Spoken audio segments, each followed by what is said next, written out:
खोपोलीत शाळेचे वर्ग सुरू, पहिल्याच दिवशी विद्यार्थ्यांचे जल्लोषात स्वागत। खोपोली दिनांक जून 15 म्हणजेच आजपासून खोपोली आणि खालापूर परिसरातील सर्व शाळांची घंटा वाजली असून नवीन शैक्षणिक वर्षाची सुरुवात अतिशय उत्साहपूर्ण व प्रेरणादायी वातावरणात झाली। पहिल्याच दिवशी शिक्षकांनी विद्यार्थ्यांचे गुलाब पुष्प आणि औक्षण करून प्रेमाने स्वागत केले। शासनाच्या परिपत्रकानुसार खालापूर तालुका शिक्षण प्रसारक मंडळाच्या जनता विद्यालय शाळेत नवीन विद्यार्थी प्रवेश सोहळा मोठ्या थाटात पार पडला। शासनाच्या विशेष उपक्रमाचा एक भाग म्हणून शाळेतील इयत्ता 5वी ते 8वीच्या विद्यार्थ्यांना शासनाकडून आलेल्या मोफत पाठ्यपुस्तकांचे वाटप करण्यात आले।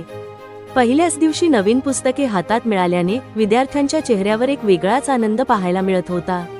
या विशेष कार्यक्रमाप्रसंगी खालापूर तालुका शिक्षण प्रसारक मंडळाचे अध्यक्ष संतोष जंगम, उपाध्यक्ष अब्बू जळगावकर, कार्यवाह किशोर पाटील, जनता विद्यालयाचे अध्यक्ष कैलास गायकवाड, दिनेश गुरव यांच्यासह शाळेचे मुख्याध्यापक, शिक्षकवृंद आणि पालक वर्गही मोठ्या संख्येने हजर होता।